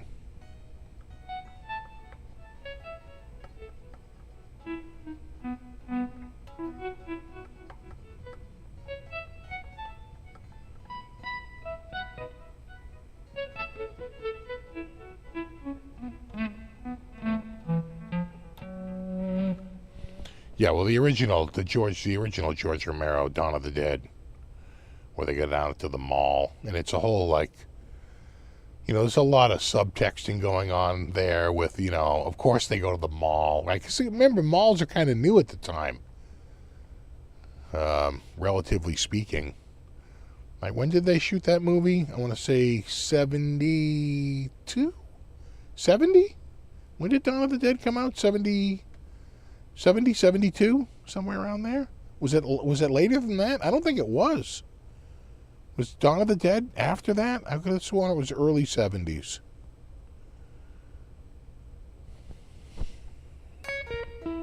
Because Night of the Living Dead is like 1968. It's black and white, and it's a really low-budget movie. Dawn of the Dead is way more involved, way more, you know, with 78? Is it really that late? 10 years after the first one? Wow. I thought it was only like 3 or 4 years later. Wow, 10 years later. Really the same year as Halloween? That's unbelievable.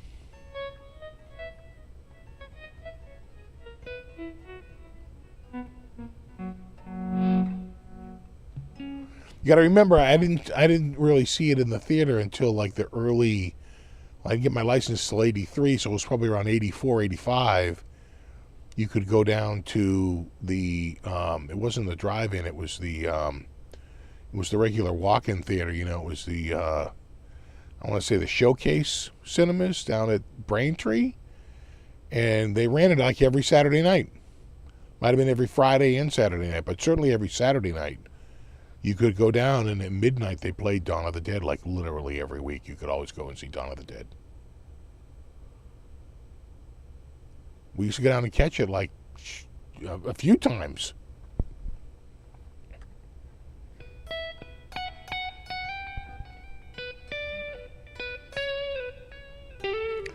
I just figured it was older.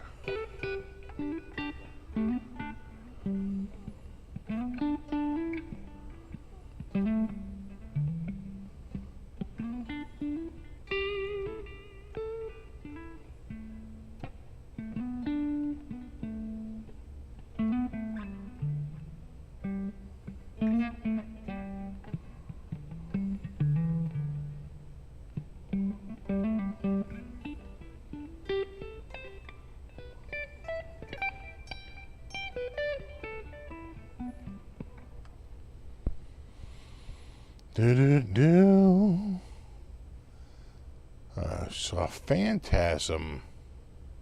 I don't think I saw Phantasm until it finally came on TV. You know? I don't think I saw that in the theater. I saw Basket Case in the theater. Probably saw Chud in the theater. There was a few early 80s zombie movies I'd have to go back and see. Like really like off. Because there was a big budget one that was like Night of the Return of the Living Dead or something like that, which was actually kind of a dark comedy. That was probably like 85 or so. But there were ones in between that were like zombie, that they weren't tied into the big franchise.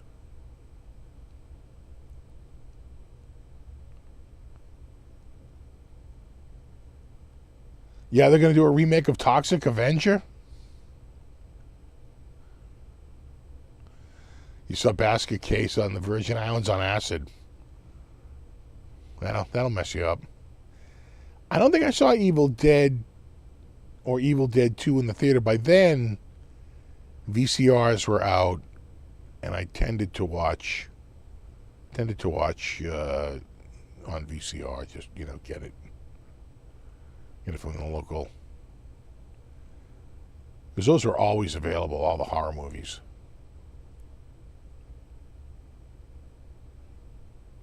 Yeah, God, I remember Toxic Avenger and Swamp Thing. There was a few different ones from that era. What's up, JP? We're doing pretty good.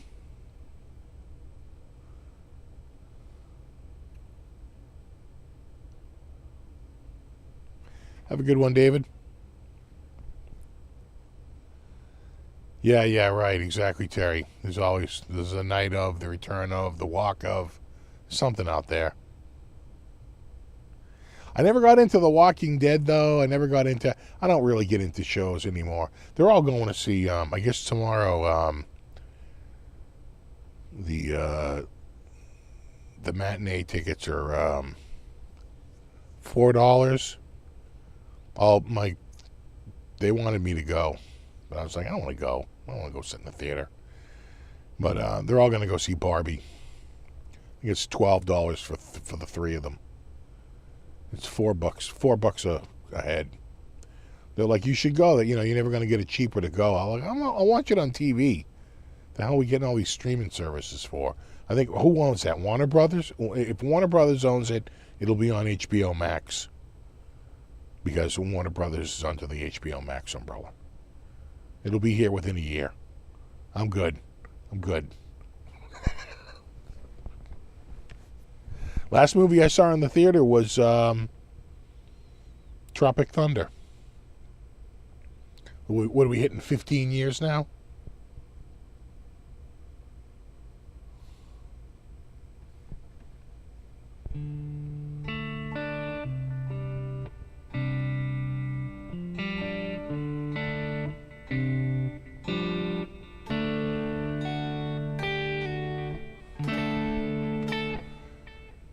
What a great one was Slither. Slither actually was a relatively low budget movie, but pretty good.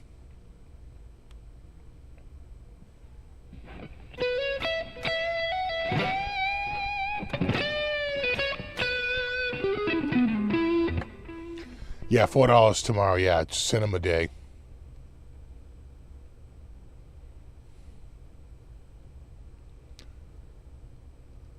Barbie's coming on HBO Max towards the end of September. It's like, why even go now if it's going to come that soon? I think it'll be next September.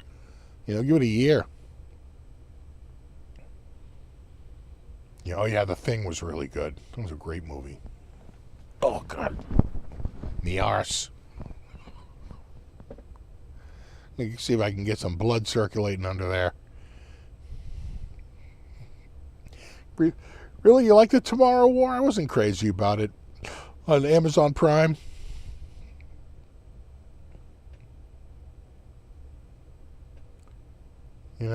Good alien, right? Good creature.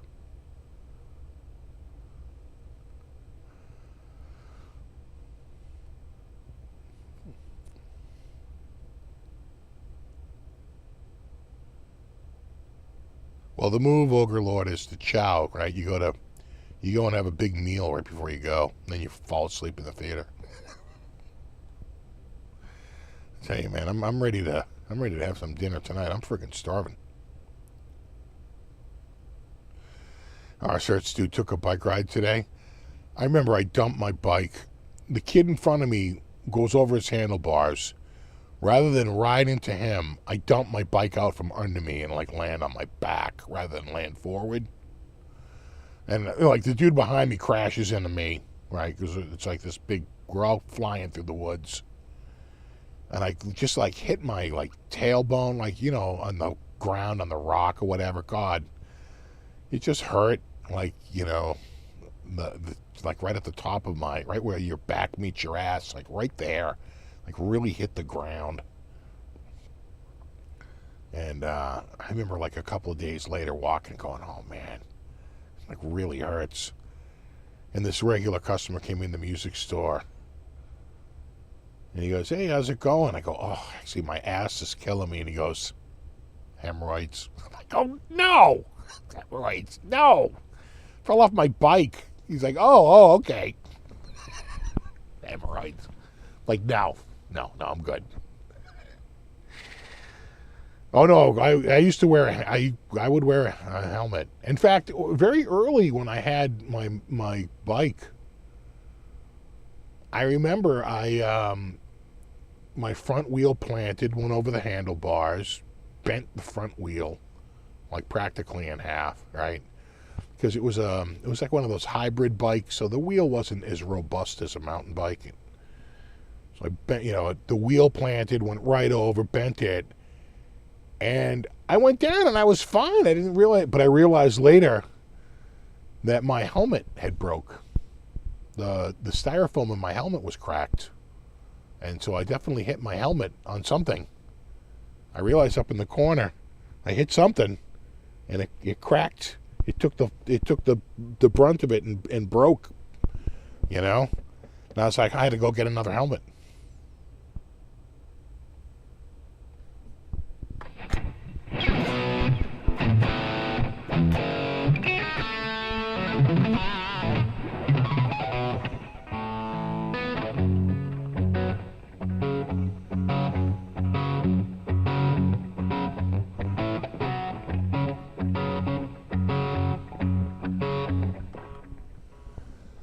Let it do.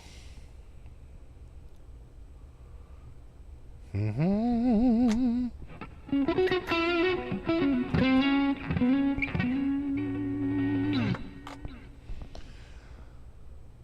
Exactly. To save my nuggets, I can still play the guitar.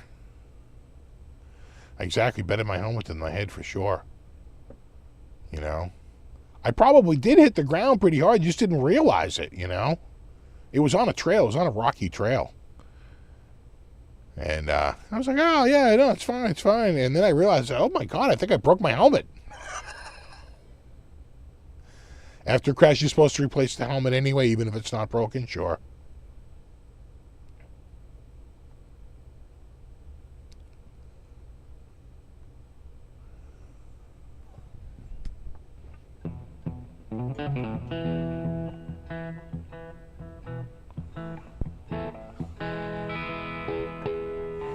Was the helmet under warranty? You know, I don't think I had the helmet much longer than, geez, I mean, it was like the first week I had the bike and the helmet. Took it off-road and immediately planted that front wheel into like in between a couple of stones on the ground. And that thing was locked. Bent it right over.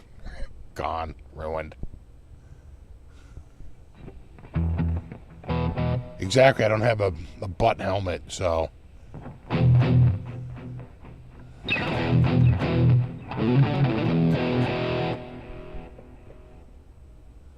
Yeah, we didn't wear helmets in the 70s. My mother bought me a helmet when I was a kid, and I refused to wear it. I said, I'm not wearing this. She goes, well, you know, it was just like this big, you know, like, it's the same type of helmet as like, Evel Knievel, right? The Evel Knievel helmet, but like red, solid red. I'll never forget it. Solid red has you. Just try it on. I'm not wearing this stupid thing. It's heavy. I can barely keep my head up with this thing on. I look like goddamn kazoo over here.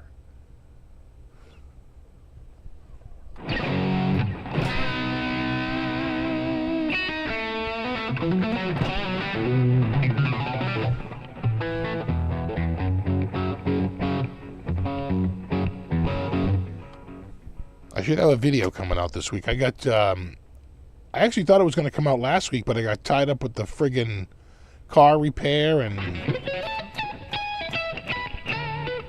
got all thrown off with it. But it's already on the timeline. It's already been edited. About 50% edited. I still have about another. Probably half the video has to be caught up. Exactly the great kazoo. Exactly. No helmets with a banana stingray. Like Christ, the handlebars were practically a roll cage. Between the sissy bar and the friggin' handlebars, you're practically riding a roll cage. Bars up here. Looking like Easy Rider. Yeah, kazoo. Hey, dum-dum. Was that Harvey Korman? Sound right? I think it was. Hey, dum-dum. Yeah. You know a show is in trouble when they bring it in, right? Because you just got Cousin Olivered.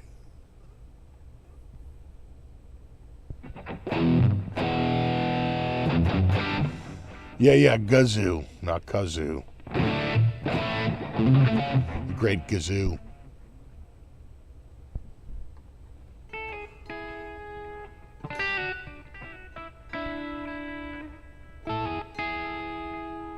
Used to call him kudzu.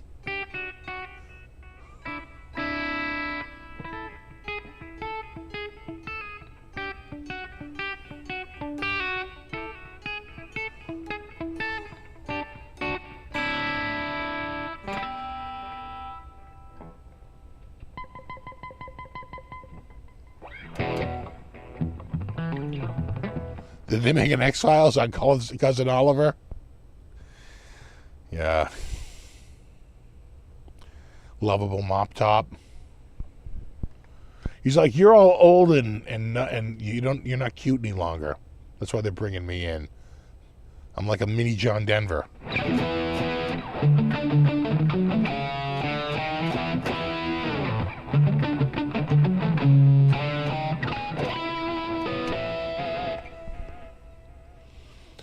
Do I have any experience with Schecter guitars? You know, I had just a Schecter, what was that called? The Sun Valley Super Shredder here. It had a cracked fretboard, unfortunately. I had to return it, but I really did like that guitar. I should find another one. We've talked about getting another Schecter here. Gotta have one. How can I have two Jacksons and not a single Schecter? Huh? Doesn't make sense. It doesn't make sense. Exactly, the great Gonzo.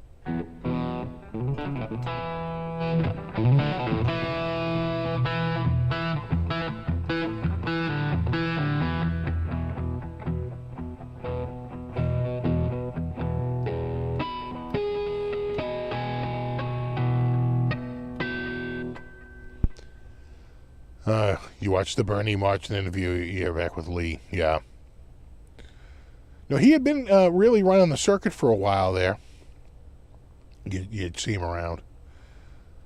You know, again, 72 is really young. I know it sounds old to you youngins, but I assure you it's not. Considering, Bob Barker went to 99.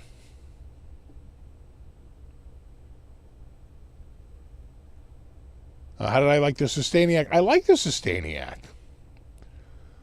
You know, you can't use it all the time, but you know, you could see yourself finding a way to try, and it has like two different harmonics you can use with it, depending on if you like a I think it's an octave up or an octave down, but it's like two different harmonics that they run. It is really good.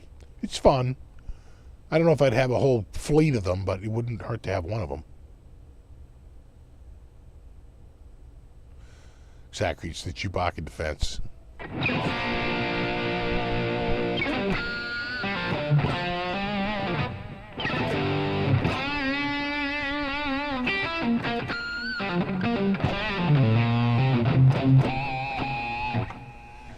Yeah, he was in Whitesnake, and I think he wrote, Here I Go Again. That was one of, he was a co-writer on that. And, geez, another one of their big songs, he was a co-writer. Not Still of the Night, but, like, Here I Go Again, and there was one other big one that he was a co-writer on. And, great. And he was actually a pretty good singer, too. Yeah, Crying. It was a Crying in the Rain. Maybe it was Crying in the... I don't know. Not off the top of my head. I guess I'm not, seeing John Denver shrink into Cousin Oliver Bite Doug Henning special. Through the world of magic, with the magic of magic, Doug Henning. Yeah, Fool for Your Lovin'. Yeah, Fool for Your Lovin'. That was his other, again, a pretty big hit for Whitesnake.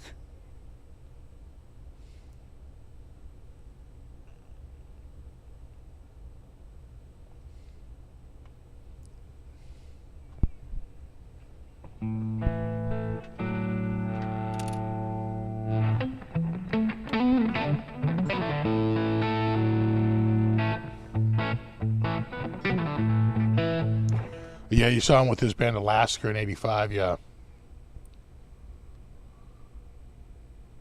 Yeah, no, John, so Sykes wrote Still of the Night riff, right? And I want to say another big riff off that album.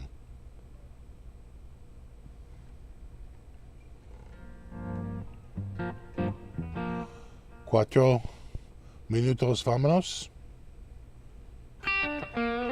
See?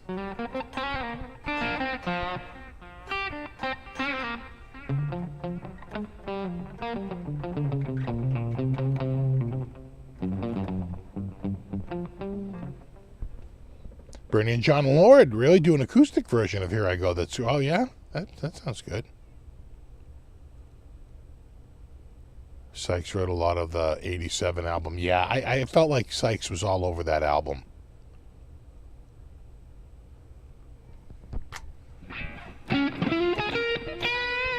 But he didn't tour with them, did he? He went on tour with oh geez, I can't think. It wasn't Vi yet. I think it was Swedish guy. Have a good one, speaker. Vandenberg.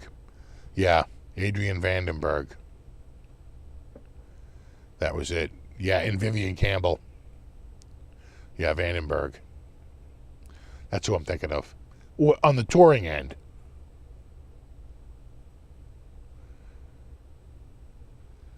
Yeah, he and Coverdale had a falling out. Yeah. It happens.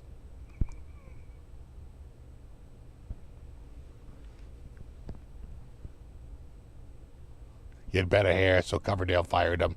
Yeah. Don't underestimate the power of good hair. All right, dudes. It is just turning 9 p.m. here. And it is time to call it a night. I am starving. I'm ready to go upstairs and find some grub. Let me go make myself a sandwich. Then come back down for a Mystery Science Theater 3000 marathon. There you go. Well, thanks so much for hanging out. Super extra special thanks to anyone who contributed. I always appreciate that. And of course, brofist to my mod squad. Hashtag brofist, hashtag mod squad. And we will do it all again in a week. You know? And there you have it. Will I be up later tonight? Probably not. We just did one recently. I like to do one every couple of months. So, if we did one more recently than like 2 months ago, then no, I won't be up. But I do have a video coming out this week, at least one. Donna was supposed to send me a guitar, but I haven't heard from them. But it was like it's not ready yet, and they were making it, and so maybe they're just waiting on the production run. We'll see. Anyway, no, you rock. We will do it all again in a week. I will see you then. And I appreciate everybody hanging out, and have a wonderful week. And there you go. All right. Maybe, no promises, I'll have the wood in the trailer by next week, and I can show you photos, because I really got to get that going, because I have so many projects I need to get done in the next 3 weeks. But we'll see. The weather is not cooperating. All right. Have a good one. See you in a week. Have a wonderful week, and we'll see you then. Later.